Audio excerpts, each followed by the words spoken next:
Welcome to Basic Brewing Radio for Thursday, January 4th, 2018. I'm James Spencer. Here at Basic Brewing Radio, we're all about home brewing.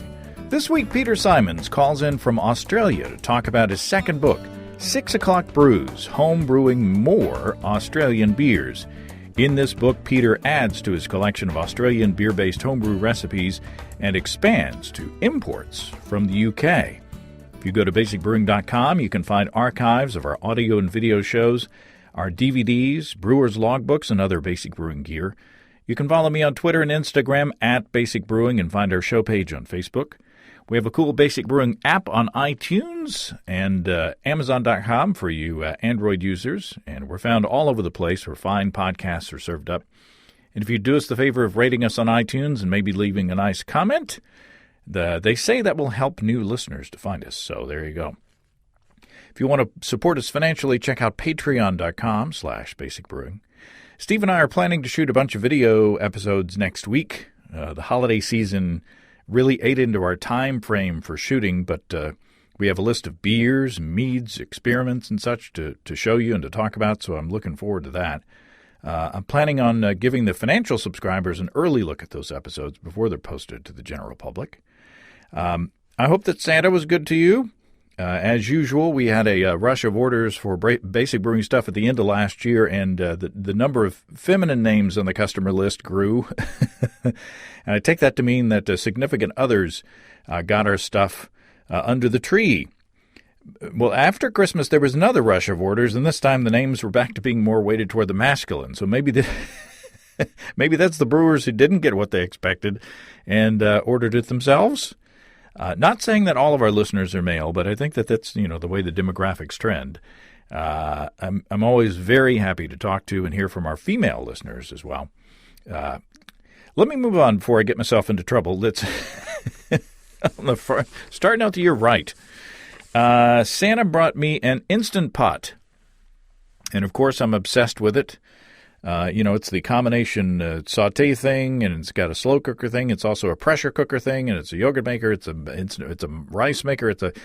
You can do your laundry in it. Don't do that. But it does everything else.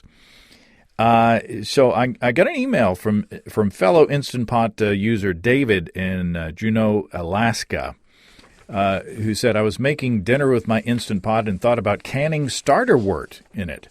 I'd thought about this a year or so ago when we first got it and went to some homebrew forums to see if it could be used for this. It seemed that the consensus was that the Instant Pot doesn't come up to a high enough pressure to reach the 250 degrees Fahrenheit that is needed to kill botulism, and so it wasn't recommended for this. You now have the Instant Pot. David probably knows because I was posting pics on Instagram and such. You now have the Instant Pot, and I thought about your video where Andy Sparks and Dave Johnson canned some starter wort to make it shelf-stable for use in yeast starters. Maybe you know or have the contacts to definitely make the call on this subject. Can we can wort with the Instant Pot? Well, David, I did some research on the specs of the Instant Pot in particular, and you're right. At maximum, the pressure it reaches is only 11.6 PSI with a maximum temperature of 244 degrees Fahrenheit, according to them. That's 118 degrees Celsius.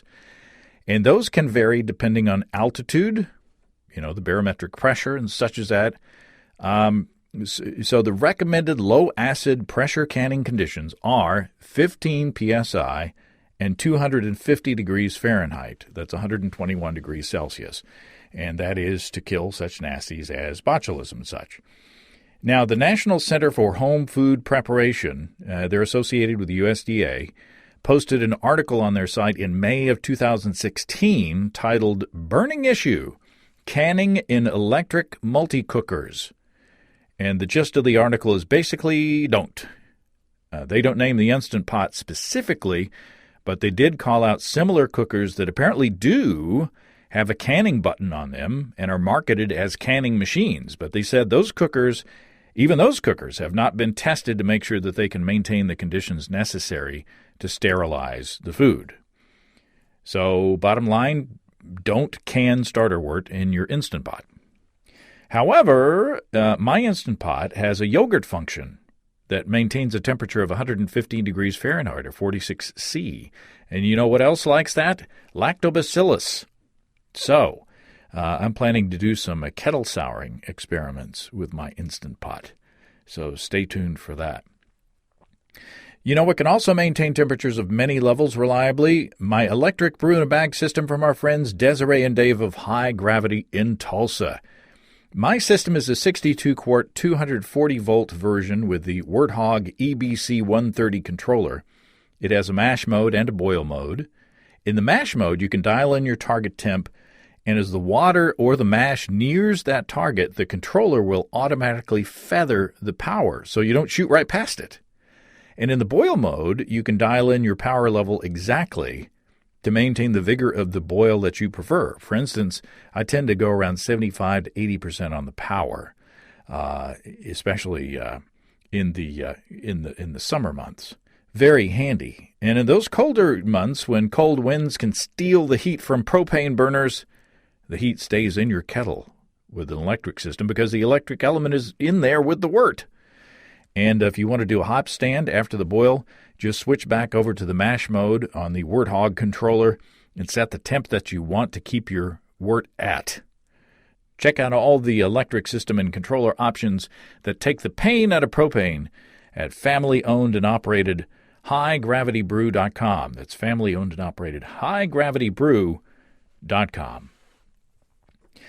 Okay, let's talk to Peter Symons about Australian beers and some of the imported British beers that influence them.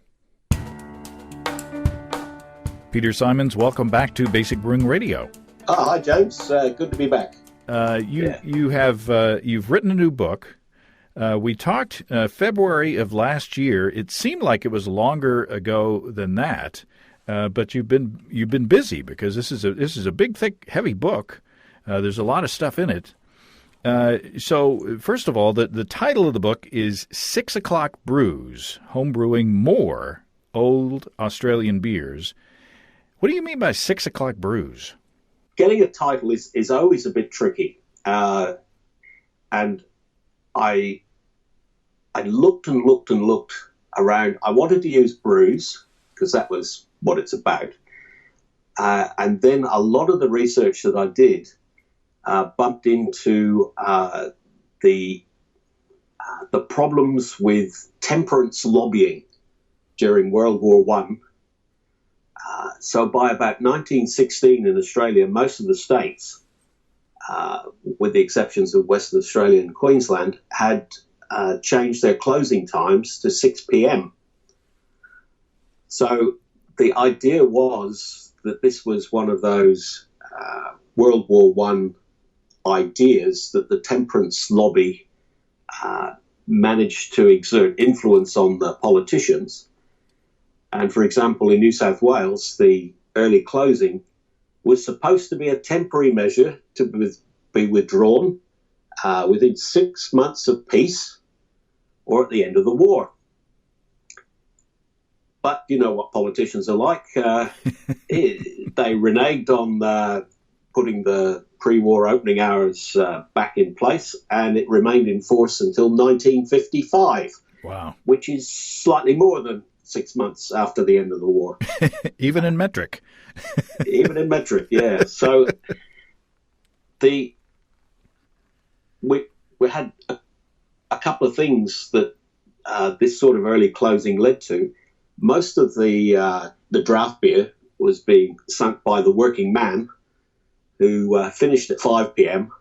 and had one whole hour to consume the entire evening's drink in 1 hour. And it was called the 6 o'clock swill. And where I thought it related to the book is that most of the beers in the book were bottled beers. And I think one of the triggers for increased sales of bottled beers was that the hotel hours were reduced across Australia, so there was more bottled beer. It's one of the factors that increased sort of home drinking type things. This is so the first book was concentrating on an old historic Australian beers. What was your focus in this one?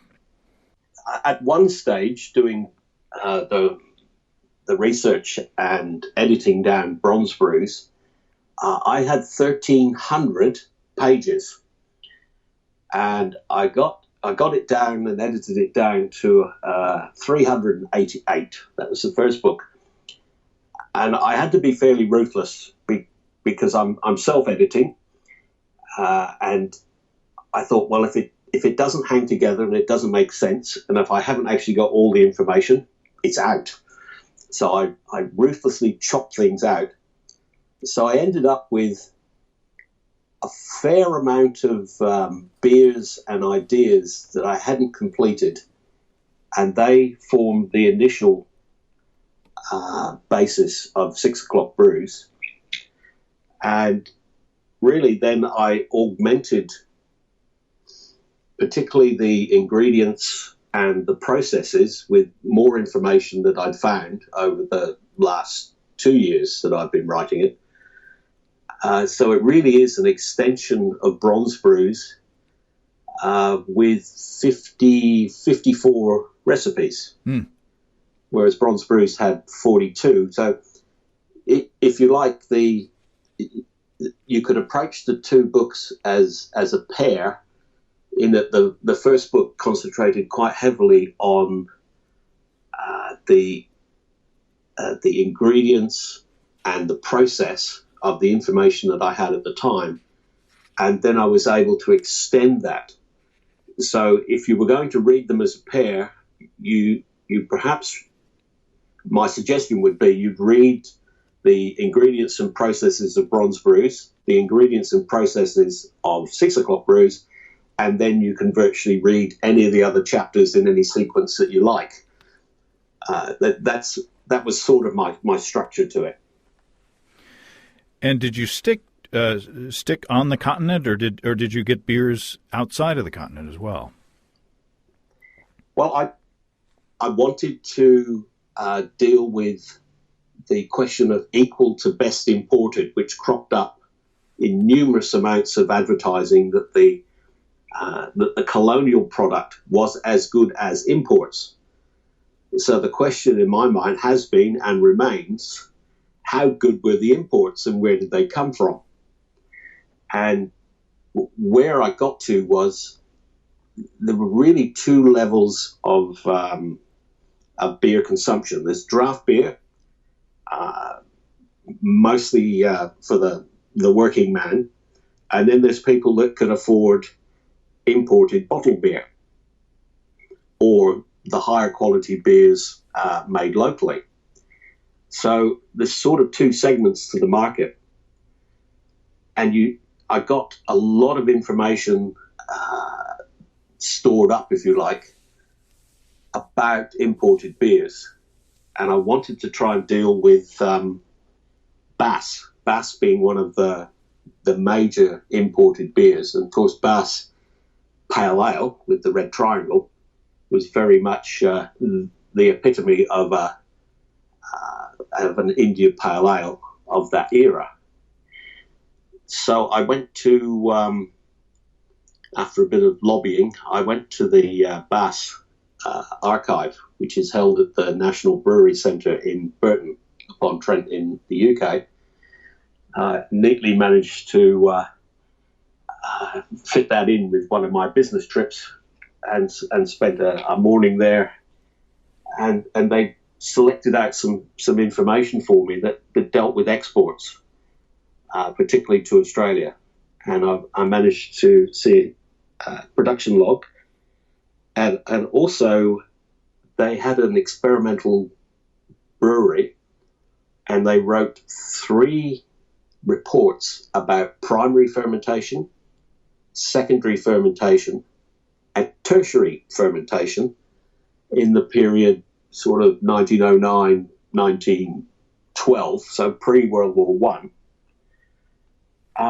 Absolute treasure trove, that particular one, because it dealt with their understanding of how they were brewing a stock pale ale, which is what Bass at that time was, and the effects of torrelly, probably Brettanomyces, and they really did understand their process, and they were trying to see whether they could reduce the time it would take to age the beer to speed up the process a bit. And within that, there's a fair chunk of that summarised in 6 O'Clock Brews, along with a recipe for Bass Pale Ale from 1870-something, which was the only record that I managed to see. Very simple beer, pale ale malt, and lots of hops. Burton ale yeast, Burton Unions, age for 18 months, 2 years, bottle and sent to the colonies, including the US, Australia, all around the world. There were records of export. So. Wow, aged for 2 years, a pale ale aged for 2 years. So that that's got to have it's got to be a lot of hop character drop out in 2 years. So how did they counteract that? Well, they looked at the whole question of sickness, and I'm quoting. I'm not quoting from the book. I'm just from what I remember of what I wrote whenever I wrote it. They realised that with the sickness, they had to wait for the sickness to pass, and that took a period of time.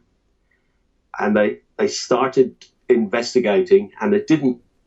These particular records that I looked at, they didn't necessarily say what they ended up doing, but there was enough in there to suggest they were using sodium bisulfite to try and avoid the bacteria.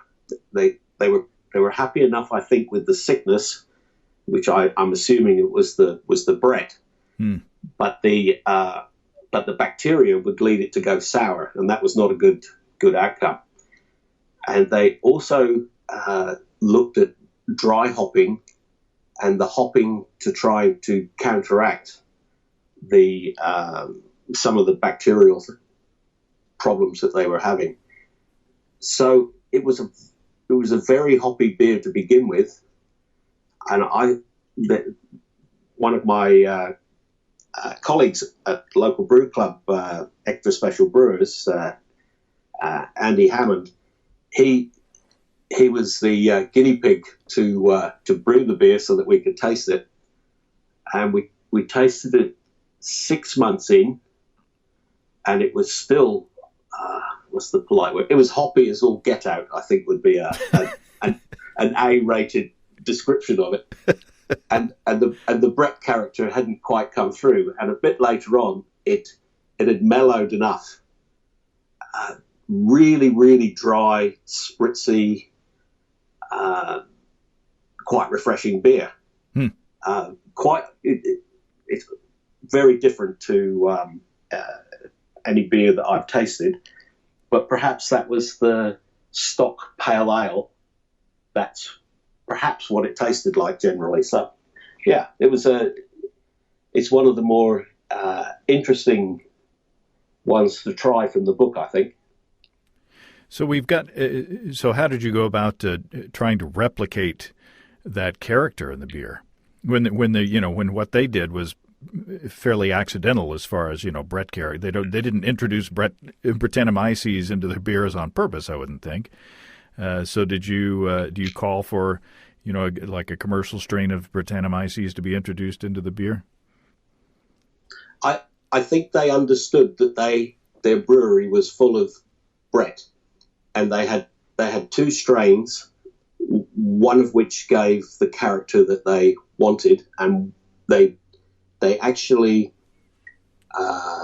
sort of kicked in at different times over the maturation process.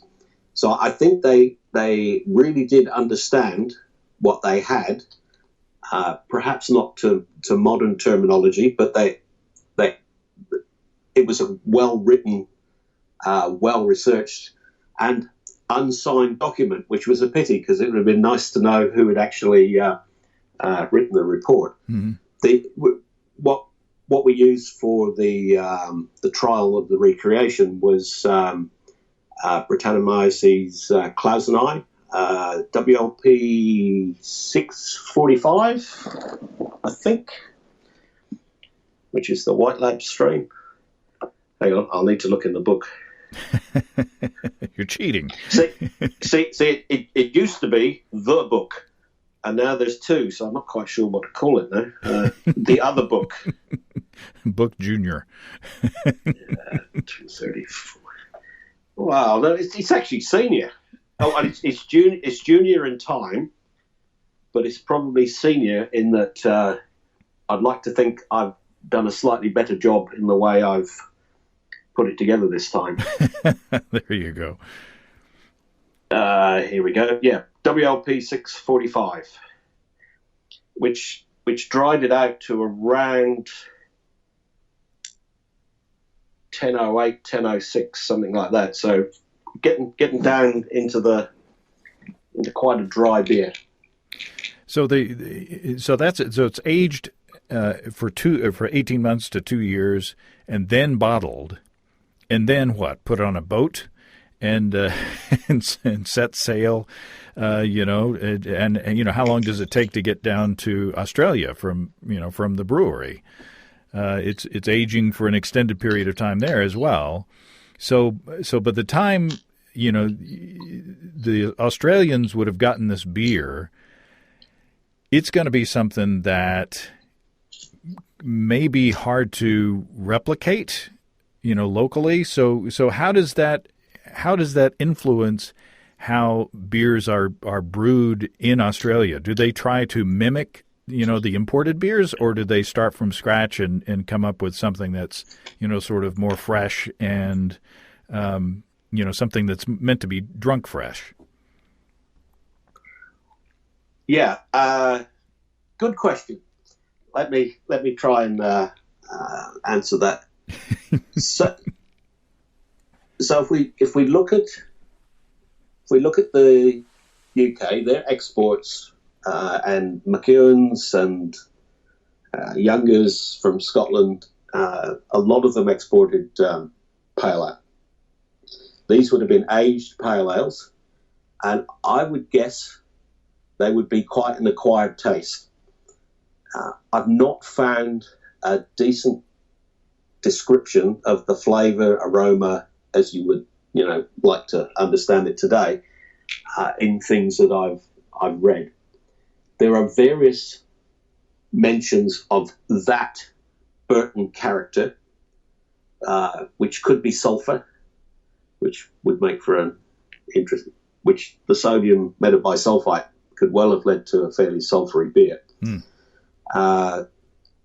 Pineapple, I've seen mentioned as being possibly a side effect from or a result of Brettanomyces. Mm-hmm. But would that have been the beer drunk in the UK at the time? And the answer to that is no. The running beers and the pale ales, so an export beer, all malt, lots of hops. The Flowers Brewery in Stratford, of which I've got more records, and I can see the difference between the export and the home version of pale ale. The home version of pale ale, i.e. to be sold in the UK, used a fair proportion of sugar and was slightly lower gravity and lower hopping. So that was a beer that was not aged and was bottled or draft, sold as bottled or draft. So I don't think in Australia there was much of a market to actually replicate Bass as such. So Cooper's, being the one of the major breweries that are family owned, still left in Australia, I was able to get access to the Cooper's archive, thanks to Dr. Tim Cooper, who let me in. And I spent 3 days going through over 100 years of records. Wow. They were producing sparkling ale. As they drink in England was their one of their slogans, which I think is factually quite correct. It was a beer that was bottle conditioned, but not aged. So bottle conditioning perhaps took 14 weeks, 12, 14 weeks. So more like what would be an equivalent today. So it would be unlikely to have gained any of those aged characteristics, and which would have been similar to, I guess, the types of beers that were in the UK for domestic consumption, the home market, inverted commas. So I think there were two different within the segment that would go for a bottled beer. There's the unaged bottled beer and the aged bottled beer. And I would put Bass as being in that category. And around, possibly after World War One, I think the aging of beers, of stock beers, had just about finished because of the introduction of better bottling technology, non-sediment beer, the desire not to have all that yeast in the bottom of the bottle, be able to sell these crystal bright filtered beers. And that really kicked in after the First World War. So did you go through any evolution of thought between the first beer. It's getting near 5 o'clock here, Peter. Good work. Between the first book and the second book, did you, even though it was a shorter period of time than I remembered, did you learn anything that changed, anything that you wrote in the first book? Well, yes and no. Looking at more records from Western Australia, from Tasmania, from Bogues, and obviously the Cooper's archive, it confirmed mostly that I think I was on the right track with the way I put the recreations together. What was interesting in the Cooper's archive was I'd sort of assumed that when US hops were mentioned, or Californians or Oregons, that these would be cluster. Now that I think was a reasonable assumption.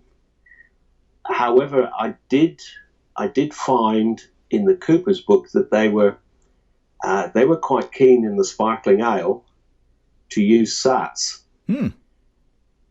And there's a period through World War One and in the 1920s where obviously Sats was unavailable. So the local growers in Tasmania were bringing in US Sats derived roots. So whereas I'd seen in various records Californian roots, there are also Sats roots. Prohibition in the US, I think, led to the availability of a lot of cheap hops, and you do see a lot of US hops in 1920s brewing logs, which the government convinced the brewers here to buy 85% of the local hop product, hops, which was mostly cluster and Golding's derivatives, to try and keep the local industry going.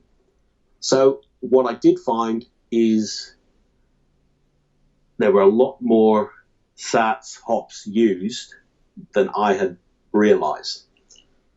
And in a couple of the recreations that I've done, I've brewed, the Saats Goldings mix is quite a nice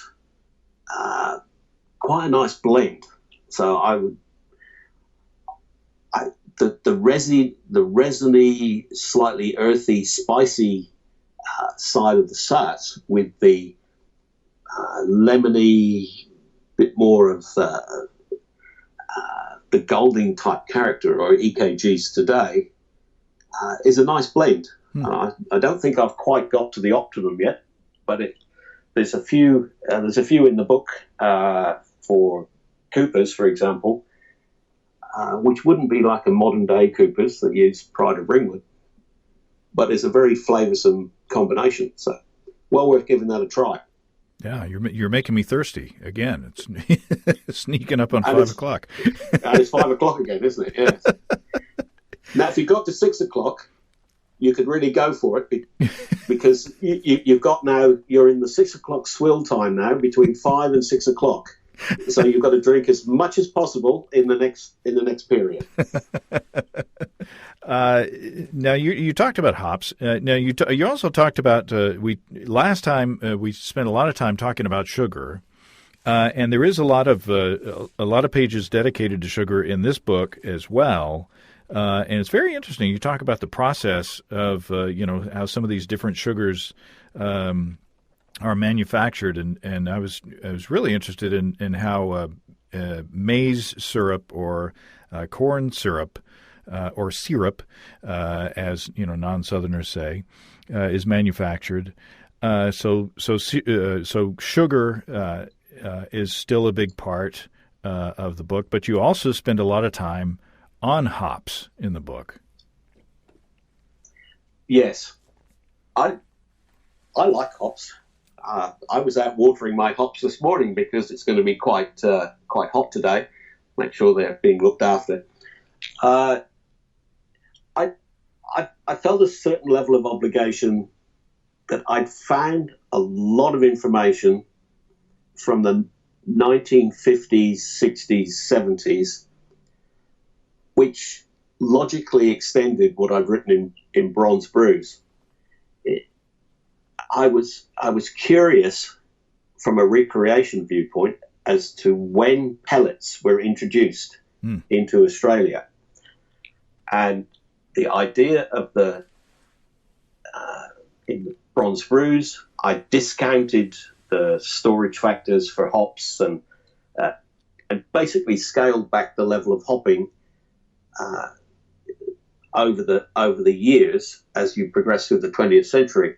But I didn't have much information about the 1950s. In the Swan Archive in Perth, I found whole sections of information about hops, and they were growing hops at Pemberton in the south part of Western Australia, and it detailed some of the different types there, and they were buying local, and they were using some of the local product.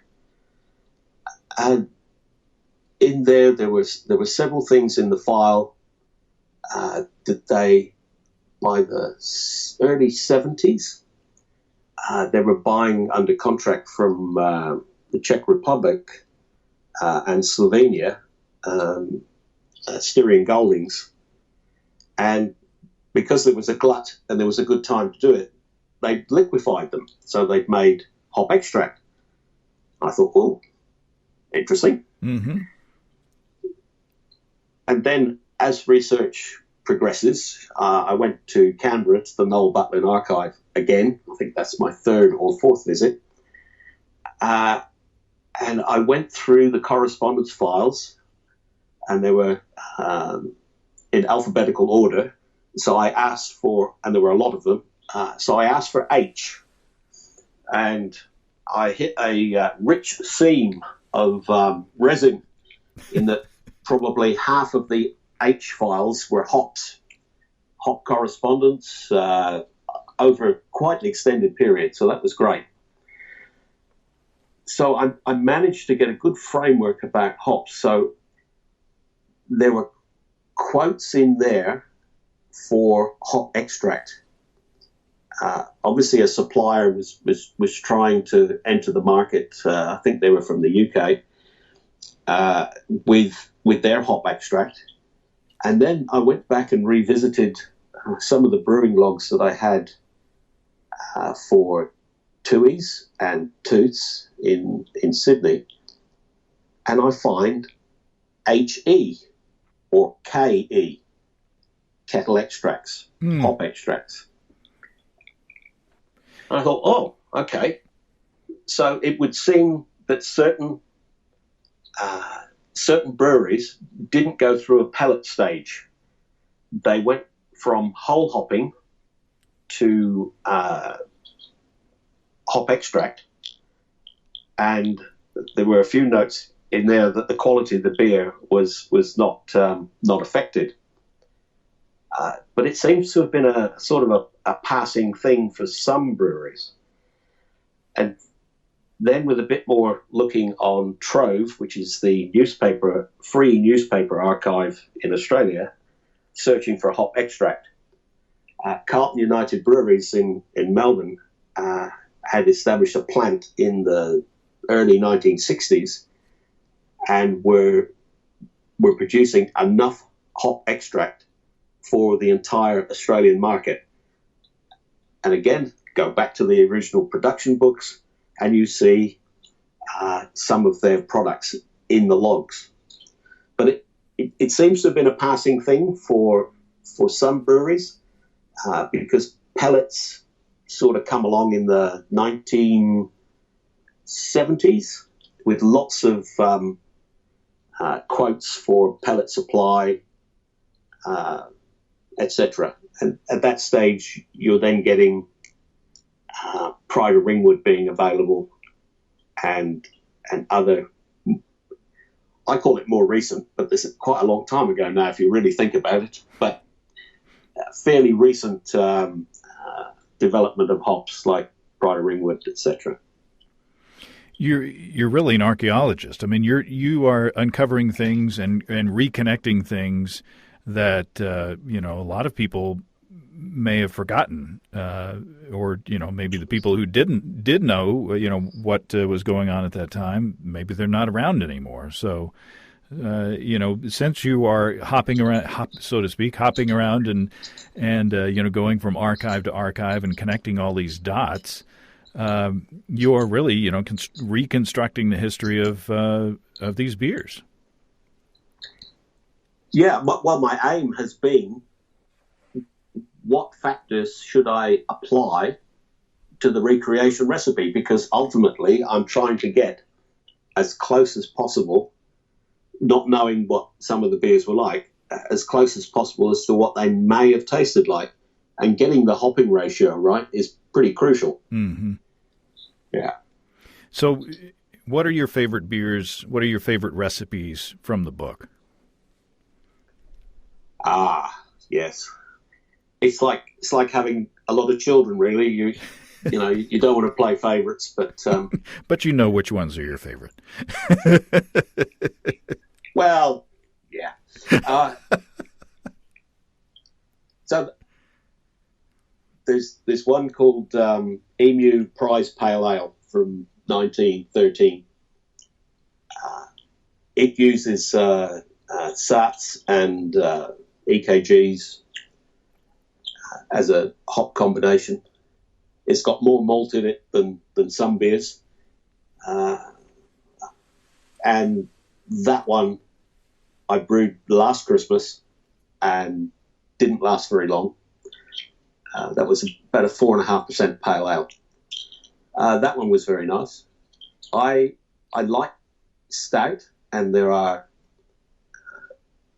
what may not be evident to people outside of Australia is that Cooper's, whilst having the sparkling ale, they also have Best Extra Stout. And Best Extra Stout probably at various periods in the 20th century outsold sparkling ale. And it's a very satisfying beer, even on a hot day. So they would probably be my picks.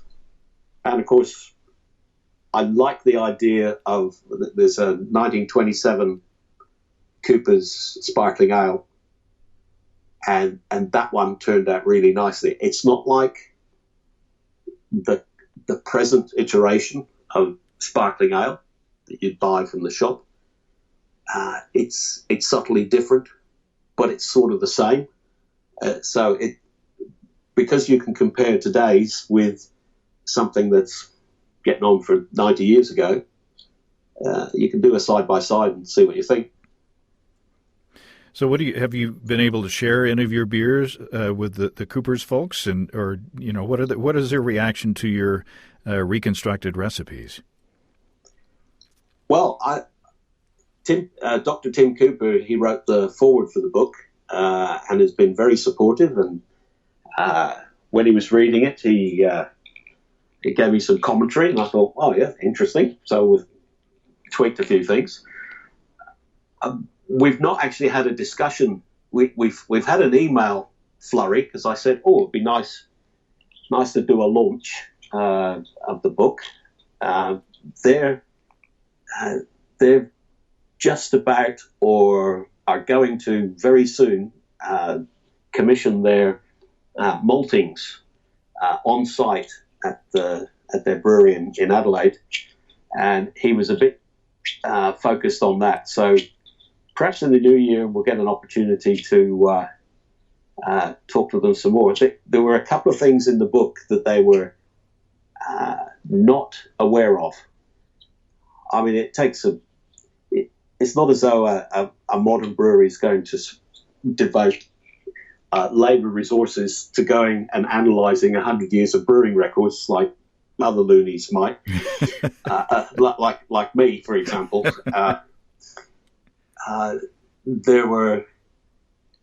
There would be what we would class today an imperial pale ale and an imperial stout in their records from the early 20th century. They would be interesting beers. I don't know whether they've got a pilot brewery. I really was focused on photographing all the records that I could that were relevant.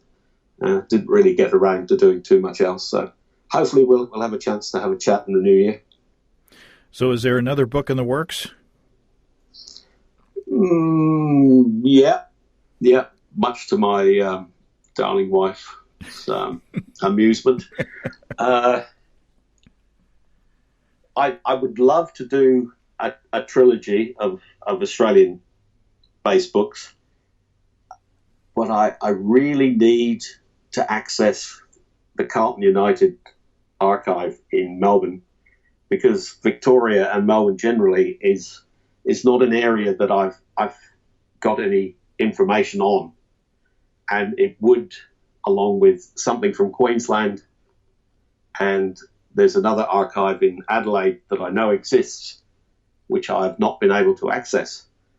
So if I do get access to these other archives, which hopefully somebody might facilitate, then there's potential for another Australian book. In the meantime, I have got gigabytes of photographs from archives in the UK, and I'm starting to think about how I would structure that book. So that would be a UK based book, and possibly looking at different beers across different eras. I've not quite got my thought processes together on that one yet, but there's definitely another 50 recipes plus potentially in the next book. Wow, that sounds fascinating as well.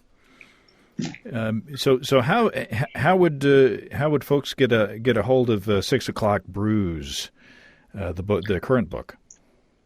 The current book is it's a print on demand through Lulu. So I'm sure you'll be able to put up a link to Lulu. in there, they have a homepage. So that's LULU, not the singer. Their homepage quite often has discount coupons, might give you free shipping or 20% off. So you just need to keep an eye on that, which would reduce the cost. If you're into the Facebook thing, if you go at Bronzed Brews, you'll find some other information there, color photographs and other things that as I bump into things that don't really fit, I put them on there. And I've got a website. If you search wix.com for Triton Books, TRITUN-books, you'll find some bonus recipes and other bits and pieces there. Cool. I do have some recipes, Australian recipes that didn't fit the book, and when I get a moment, I will probably put them up there. Well, if you will email me those pertinent links, I will put them in the description of this episode on basicbrewingradio.com. And I'm privileged to have my own copy of the book already, and I appreciate that very much. Well, if you bring it to Portland, and if I do manage to get to Portland, I'll autograph it for you. Ah, it's a deal. Yeah, we haven't seen you in person for a while, so Portland's a little closer to you than say Minneapolis. Yeah. It could get a bit more complicated than that. I'm going to put in a proposal for a presentation, and we'll see how that goes as well. There you go. Well, all right, Peter. It's always fun to talk to you, and I look forward to hopefully we'll see you in Portland, and we'll look forward to seeing the next work. I think the next work might be 18 months away. I'm getting quicker, but I'm not that quick. Still, that's pretty impressive. Thanks, Peter. Right. Thank you. Well, thanks again to Peter. I'll put a link in the description of this episode to the Lulu website where you can pick up these books. I think Peter's doing a good work, not only in giving us great recipes to try, but in helping to collect and preserve brewing history, which I think is very important. If you have brewing questions, show suggestions, or just want to say howdy, write to James at basicbrewing.com or just fill out the contact form on basicbrewing.com. And please don't forget to tell us where you're from. Thanks to everybody supporting us through our Patreon page. Special goodies coming your way. Check all that out at patreon.com/basicbrewing. Be sure to check out our DVDs, Extract Brewing and Partial Mashing, Stepping into All Grain, Low-Tech Lagering and Decoction Mashing, and Introduction to Wine Kits. You can find them all on our site. Get a free Basic Brewing bottle opener with any DVD combo, and you can check out our Basic Brewing shirts in the store as well. You can find our logbooks where you can track and log up to 50 batches of beer. Check all that out at basicbrewingshop.com. And don't forget, you can also join the American Homebrewers Association and subscribe to Brew Your Own magazine through the associate links on basicbrewing.com. That's all until next time. Until then, thanks for listening, everybody. I'm James Spencer. Production help for Basic Brewing Radio and our website is provided by Kelly Dotson. Basic Brewing Radio is a production of Active Voicing. We'll talk to you next time, everybody. So long.